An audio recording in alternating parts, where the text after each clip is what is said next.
Բարև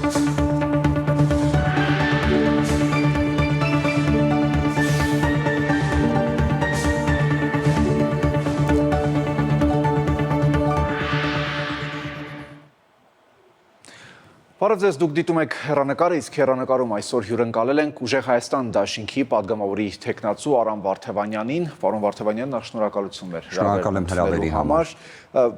Քանի որ քարոզարշավն արդեն ըստ էության եզրափակիչ փուլում է, այսպես եթե ամփոփենք,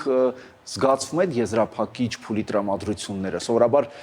ինչքան եզրափակիչ է գնում, այնքան ավելի է լարվում իրավիճակը, ոչ միայն քաղաքական դաշտում, այլ տարբեր ոլորտներում։ Ես ամենակարևորը կընդգծեի, որ մենք այս ժամանակահատվածում տեսել ենք մեր հայրենակիցների տրամադրության փոփոխությունը։ Մենք տեսել ենք, որ այլևս հույսը արթնացել է մեր հայրենակիցների մոտ։ Մենք այդ պատկերը տեսնում ենք սոցիոլոգիական հարցումներով, բայց այս ժամանակահատվածում բոլոր հանդիպումները, հավաքները, որոնք ունեցանք, հենց այդ տեսանկյունից ենք շատ կարևորում։ Ասել, որ արդեն ավարտական այդ տրամադրությունը կա, երևի թե մի քանի օրից ավելի այն ընդգծված կլինի։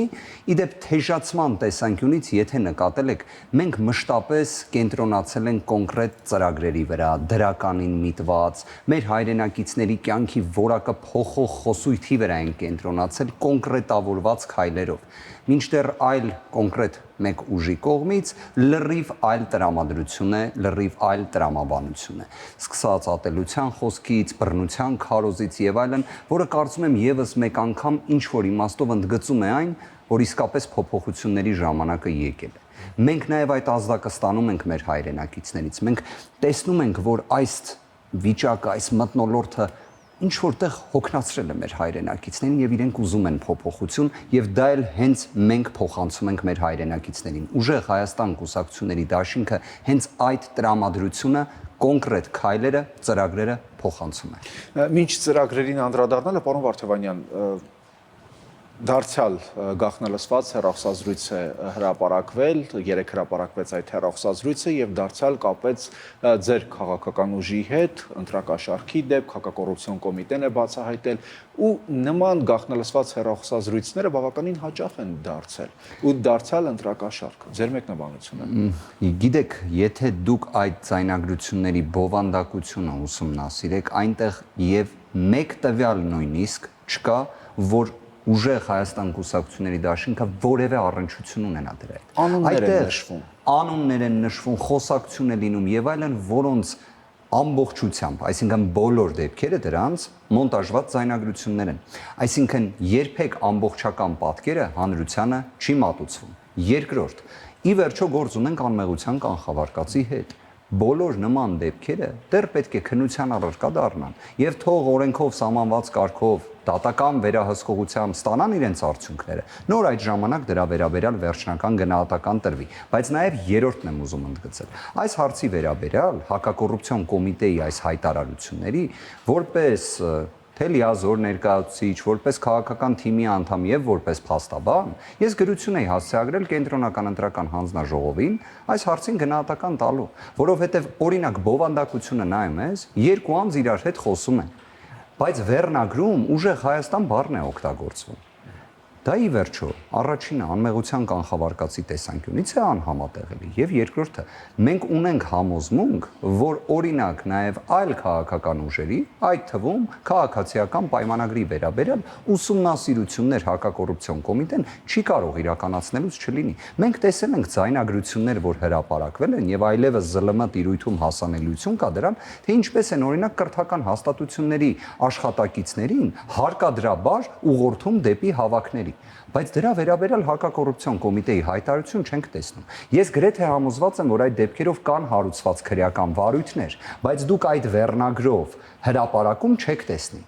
Այս բովանդակությամբ, երբ գրությունը հասցեագրվեց կենտրոնական ընտրական հանձնաժողովին, մենք ստացել ենք պատասխան, ըստ որի ԿԸՀ-ն դիմել է հակակոռուպցիոն կոմիտեին, որ այլևս զերծ մնան որևէ կուսակցության անվանումը, այդ թվում Ուժեղ Հայաստան կուսակցությունների դաշինքի անվանումը օգտագործելուց, քանի որ սա ստացվում է ոչ թե անուղղակի, այլ ուղղակի միջամտություն ընտրական գործընթացին, երբ կրկին անմեղության կանխավարկածը որևէ մեկի չի հաղթահարվել, բայց ստացվում է հակակոռուպցիոն կոմիտեն ուղիղ անտեսում է կենտրոնական ընտրական հանձնաժողովին։ Բայց դրանից բովանդակությունը փոխվում է։ Գիտեք, դրանից այն բովանդակությունն է փոխվում, որ եթե սեպարատ էպիզոդիկ դեպքեր կան, թող քննության առարկա դառնան։ Բնականաբար, ես պաշտոնապես կարող եմ ասել, որ ուժեղ Հայաստան կուսակցությունների դաշինքը որևէ առնչություն դրա հետ չունի։ Այստեղ լինում են առանձին սեպարատ դեպքեր, թող լինեն եւ քննվեն, բայց այստեղ էլ մի կարևոր ընդգծում անեմ, թող որևէ մի դեպքում մոնտաժված ձայնագրություններով չհրապարակեն, մեկ, երկրորդը թող հավասարություն պահպանեն։ Հիմա եթե այլ ուժերի հետ կապված, նույն իշխող ուժի հետ կապված կան նման ձայնագրություններ, իսկ վստահ եմ կան, թող դրանք էլ հրապարակվեն, թող դրանք էլ իրավական գնահատականի արժանանան։ Ես չգիտեմ, դուք տեսաք այդ բովանդակությամբ ձայնագրությունը, որտեղ սկզբից այն հրապարակվեց, թե ինչպես է մի կրթական հաստատության ղեկավար պաշտոնյան դիմում իր աշխատակիցներին ասելով անպայման կգաք կմասնակցեք քաղաքական գործընթացին, եւ երբ այն դարձավ հրապարակայնորեն հասանելի, մի քանի օր հետո ստացվում է այդ նույն անձը ձայնագրություն է ուղարկում նախատելով այդ ամենը, թե ոնց է ստացվել, որ այն հրապարակային է դարձել։ Այսինքն հակակոռուպցիոն կոմիտեն այնքան է դանդաղել այդ դեպքով, որ նույնիսկ ստացվում է արդեն կա միջամտություն այդ գործընթացին։ Իդեպ երբ խոսվում է խոչընդոտելու ռիսկի մասին, չէ՞, մեր քրեադատավարական process-ներում, այսա դասական խոչընդոտելու ռիսկն է։ Հետևաբար բովանդակային իմաստով ամփոփելով, վստահաբար ասում եմ, որևէ առնչություն չունի ուժեղ Հայաստան կուսակցությունների դաշինքը այդ ամենի հետ, դրանք իհարկե անընդունելի են, բայց նաև այսպես ասած սելեկտիվ արդարադատությունն էլ շատ վատ բան է։ Այն պետք է լինի հավասար եւ վերաբերի բոլորին։ Հիմա նույն աջակցությամբ հակակոռուպցիոն կոմիտեի հայտարարությունները թող լինեն նաև քաղաքացիական պայմանագիր կուսակցության վերաբերյալ կամ թող առնվազն հարգեն ԿԸՀ-ի դիրքորոշումը, որը իրենց հասցեագրվել է։ Պարոն Վարդանյան, վերջին օրերին հայտարարել եք, որ իշխանության գալու դեպքում Սաֆարովի կանխարգելման օրենք եք ընդունելու, ըստ էության դուք եք հենց անմիջապես նաև դրա մասին հայտարարել, օրենքի ձեր նախաձեռնության մանրամասները հայտնել, որով արգելելու եք ադրբեջանցիներին որևէ գույք ձեռք բերել Հայաստանում։ Եթե եղաք իշխանություն, դա անելու համար պարտադիր օրենք է պետք լինելու, ինչի համար են նման նախաձեռնությունները նախընտրական այս շրջանում։ Գիտեք, սա որոշակի քաղաքականության մասին է խոսում։ Ի վերջո ցանկացած օրենք ընդունվում է քաղաքական գործընթացի արդյունքում, սա ընդհանուր առմամբ, բայց սա նաև մեր ներքին պատկերացումները կուսակցության, ուժի, դաշինքի, մեր հանրությանը փոխանցելու մասին է։ Տեսեք, մենք հասկանում ենք, թե դրանք խոճապ չեն առաջացնում հանրության շրջանում։ Գիտեք, ես չեմ կարծում, որ հենց դրանից խոճապ է առաջանում։ Բովանդակությունից եւ այլն։ Առաջանում այլ հանգամանքից, երբ մենք տեսնում ենք, թե օրինակ Ադրբեջանի կողմից մշտապես ինչպիսի վարքագիծ է դրսևորվում, ինչ աստիճան, այսպես ասած, ամեն կերպ մեր Հայաստանի Հանրապետության շահերը միջամտող մենք հենց հիմա խոսում ենք իրար հետ եւ Հայաստանի Հանրապետությունում դեռևս կա ադրբեջանական օկուպացիա։ Հիմա դա է խոճապ տարածող իրավիճակը, թե օրինակ Հայաստանի Հանրապետության սահմանադրությամբ երաշխավորված պատվիրանը, որ իրականում օրինակ հողի ձեռքբերման հետ կապված սահմանափակում կա օտար երկրացիների սահմանադրության մեջ կա, բայց շատ մեղմ է այն ձևակերպված։ Այն ուղիղ ասում է, որ դրա վերաբերյալ կարգավորումները նախատեսվում են օրենսդրությամբ, այսինքն դա բավական չի արգելում, եթե իշխանությունը ձեր ձեռքում եղավ, չեք կարող կանխյուժ ունենալ եւ արգելել։ Մենք խոսում ենք իրար հետ, Հայաստանի Հանրապետությունում կարող են ադրբեջանցիները ձեռք բերել հողամաս։ Ասեմ մեխանիզմը ինչպես, իրավաբանական անձի միջոցով իրենց քողարկելով այնտեղ, որպես իրական շահառու պահկվելով։ Հիմա մենք ասում ենք, մենք այս ամբողջ շղթան լուծելու ենք։ Սա հողամասի վերաբերյալ, բայց անշարժ գույքի վերաբերյալ ընդհանրապես սահմանափակումը սահմանադրությամբ չկա։ Մենք ասում ենք, որ այդ երկիրը չպետք է կարողանա որևէ մի անշարժ գույք ձեռք բերել Հայաստանի Հանրապետությունում եւ անշարժ գույք ասելով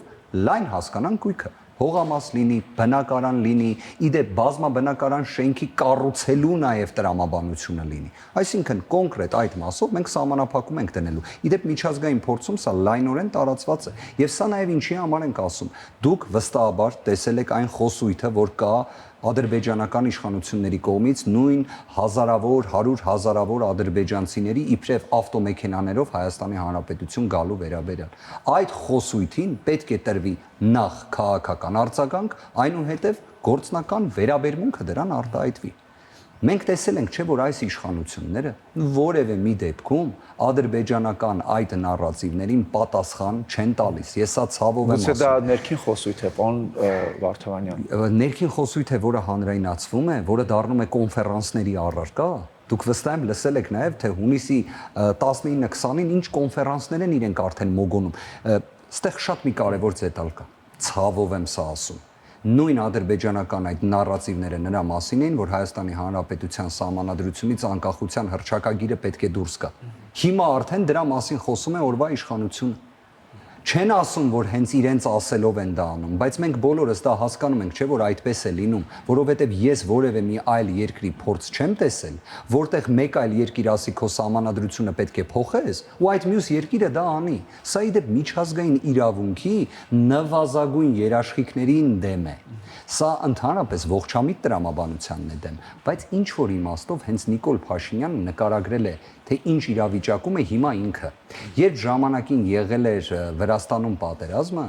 տարածքային կորուստներով, Սաակաշվիլին էլ նախագահն էր այդ ժամանակ։ Նիկոլ Փաշինյանը գտնվելով քրեակատարողական հիմնարկում ուղերձով դիմել էր իրեն, որ վերջինս հրաժարական տա, քանի որ չի կարող ինքը որպես իշխանություն դիմակայել, դիմադրել այդ իրավիճակին եւ իր ժողովրդին էլ պարտության խարանից պետք է ազատի։ Հիմա ինքը նույն հաջողությամբ դա կարող է անել, բայց իհարկե չի անում, դա պարզ է, բայց ողջամիտ տրամաբանությունը հուշում է նույն այս սպառնալիքների, այս տագնապի դեմ իրենք ոչ ասելու կարողության դեֆիցիտ ունեն։ Լավ է, վատ է, դա օբյեկտիվ իրականությունն է, դրա համար ենք նաև ասում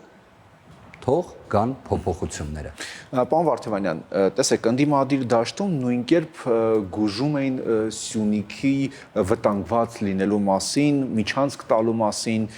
Դուք արդարացել եք Միացյալ Նահանգների պետքարտուղարի հետ օրերս ստորագրված TRIP-ի իրագործման շրջանակային համաձայնագիրը, մեջբեր է մի փոքր հատված։ Հայաստանը ըստ Միացյալ Նահանգների հետ պայմանավորվածության պահպանում է լիակատար ինքնիշխանություն եւ իրավազորությունն իր սահմանների եւ մաքսային գործառնությունների նկատմամբ։ Ունի սահմանային հսկողությամբ բոլոր կետերում ֆիզիկական ներկայություն պահպանելու իրավունք։ Հիմա փառատված են ձեր մտահոգությունները։ Իսկ կներեք մի հատ էլ վարժություն առաջարկեմ, եթե 2021 թվականի դրության իրավիճակին վերադառնանք, այդ ժամանակ էլ 2021 թվականի հունիսին քարոզարշավի ընթացքում ուղիղ արձանագրվում էր, որ Հայաստանը եւ Արցախը ունեն ապագա։ Հայաստանի Հանրապետությունը եւ Արցախի Հանրապետությունը ունեն ապագա։ 2021 թվականի դրությամբ կար նոյեմբերի 9-ի փաստաթուղթը 2020 թվականի։ Եկեք ուզում եք ընթերցենք։ Ասում են այնտեղ Ռուսաստաններ, այստեղ Միացյալ Նահանգներն են։ Այ հեսա եկեք դա էլ կփորձենք բացահայտել։ Հիմա 2020 թվականի նոյեմբերի 9-ի փաստաթուղթը 21 թվականի հունիսին ներկայացվում էր որպես ամենաամուր փաստաթուղթը, կայուն փաստաթուղթը եւ Արցախի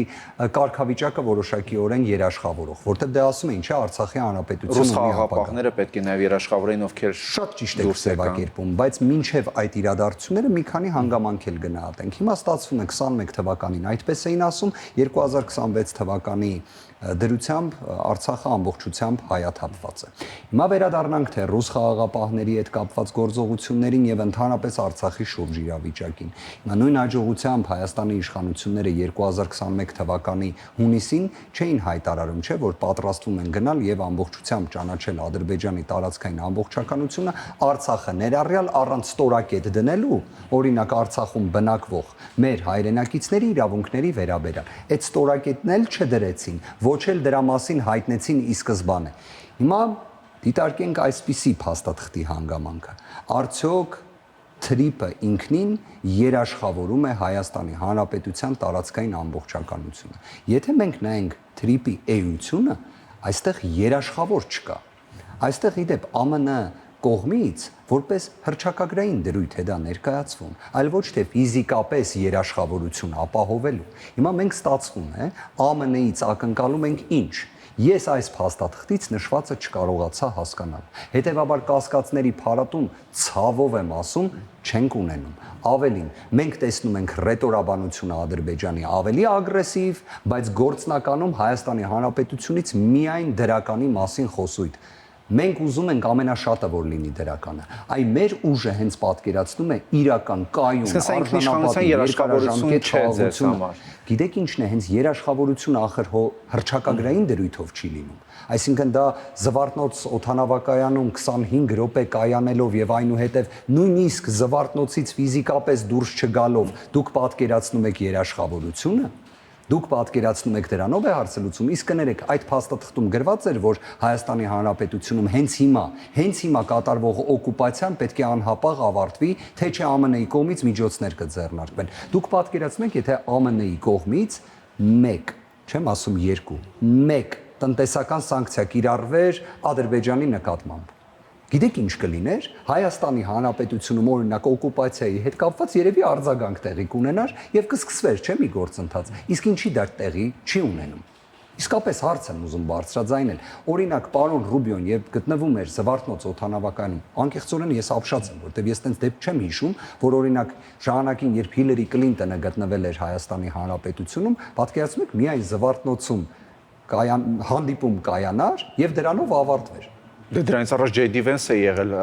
Իհարկե, բայց ինչն է պատճառը, որ պարոն Ռուբիոյի դեպքում ինչ որ հատուկ արարողակարգ կա նոր, որ պետք քարտուղարի հետ հանդիպումները լինում են միայն Զվարթնոց օդանավակայանում եւ դրանից ոչ մի մետր դուրս չպետք է լինի, բայց նորից գանք թեկուզ այդ պայմաններում, թող դա լինի լավագույն իրավիճակը։ Ինչն է պատճառը, որ չենք խոսում Հայաստանի Հանրապետությունում օկուպացիայի խնդրից, որը իդեպ միջազգային իրավական տեսանկյունից նոնսենս է, ասում սահմանազատումը լուծելու է այդ հարցը։ Այսինքն այն պարագայում, որ դեռևս նույնիսկ սահմանազատման անհրաժեշտության բացակայությամբ է ակնհայտ է այդ օկուպացիան, նույնիսկ դա արձանագրել են օրվա իշխանությունները։ Դրա մասին օրինակ պարոն Ռուբիոյի հետ հանդիպման ընթացքում բարձրաձայնելու խնդիրը ո՞րն է։ Կներեք մյուս հանգամանքն է։ Նախագահ Թրամփը իր նախաձեռնությամբ բարձրաձայնել էր Բաքվում մեր հայրենակիցների գերիների խնդիրը, ինչպես նաև մեր եկեղեցիների, վանքերի, քրիստոնեական արժեքների պաշտպանության հարցը։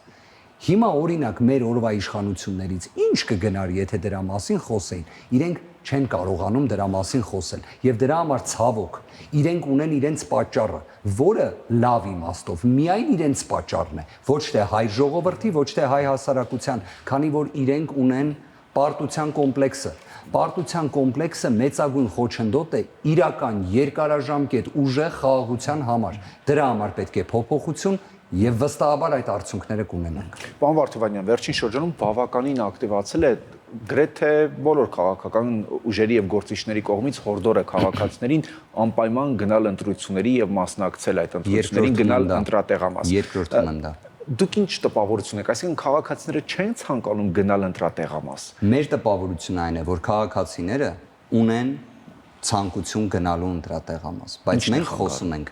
մեծ մասնակցության մասին։ Մենք խոսում ենք աննախադեպ մեծ մասնակցության մասին, որովհետև հենց 2026 թվականի հունիսի 7-ի ընտրությունները նրա մասին են, որ սա իսկապես ճակատագրական ընտրություն է, եւ մեր յուրաքանչյուր հայրենակից գնալով ընտրությունների, կատարելով իր սահմանադրական պարտականությունը, բայց նաեւ իր երկրի հանդեպ պարտականությունը մեծագույն խոսք է ասելու։ Իհարկե, իշխանությունը պատկանում է ժողովրդին։ Ժողովուրդն է իշխանության կրողը եւ որոշողը եւ վերջնական խոսք ասողը։ Բայց մի բան է, երբ այդ իշխանության կրողը գնում է ընտրությունների, կատարում է իր ընտրությունը, լրիվ այլ է, երբ ինքը пассив է լինում այդ հարցում։ Դրա համար մենք հաշվի առնելով այն բոլոր մարտահրավերները, որոնք կան Հայաստանի Հանրապետության առջև, նաեւ այդ տագնապի զգացումը, մենք նույնիսկ ինչ ենք ասում։ Մենք ասում ենք սիրելի հայրենակիցներ, հունիսի 7-ին գնա ընտրությունների, որ դրանք չգան։ Այսինքն մենք ընդհանրապես փորձում ենք այն վարկածը, այն ռիսկը, որը պատկերացնում ենք, բացառենք, եւ դա անելու ենք հենց ընտրությունների միջոցով։ Եվ դա կարող է անել յուրաքանչյուր Հայաստանի Հանրապետության քաղաքացի իր անձնագիրը վերցնելով, գնալով իր ընտրատեղամաս, ասելով իր դիրքորոշումը։ Իդեպ նաեւ մենք խնդրում ենք, որ մեր հայրենակիցները գնալով ընտրությունների, ասեն այո փոփոխություններին, այո ուժեղ Հայաստանին։ Իդեպ մենք գտնում ենք նաեւ, որ այդ ամենը հասունացել է։ Իսկապես հայրենակիցների հետ հանդիպումները դա ցույց են տալիս։ Մարդիկ չեն ուզում այլևս այս նվաստացած վիճակը, բարեկեցության բացակայությունը։ 2021 թվականի, եթե քաղաքական խոսույթը վերհիշենք, ասում էին ապագա կա։ Ինչի համար էին դա ասում, որովհետև այդ աստիճան ծանրագույն իրավիճակում էր, չէ, Հայաստանի Հանրապետությունը։ Բա լավ, ասում էին ապագա կա, դա նշանակում էր նաև բարեկեցություն, չէ, բայց ինչի համար մինչ օրս աշխատատեղերի հարցը լուծված չէ։ Ինչի համար մենք մինչ օրս ունենք 30,000-ից ավելի թեր սնված, այսինքն ծայրահեղ աղքատության մեջ գտնվող հայրենակիցներ։ Դրա համար մենք այդ բոլորի վերաբերյալ տալիս ենք մեր լուծումները։ Լինի 300,000 նոր աշխատատեղը, լինի ծայրահեղ աղքատության վերացման կոնկրետ ծրագրային մոտեցումը հիմնադրամի միջոցով, որը իրականացվելու է մի քանի ամսում։ Լինի դա հարկային բարեփոխումը եւ մի շարք այլ ծրագրերը։ Շնորհակալություն։ Ես եմ շնորհակալ։ Հեռանկարում ուժեղ Հայաստան կուսակցությունների դաշինքի падգամավորի տեխնացու Արամ Վարդևանյանն էր։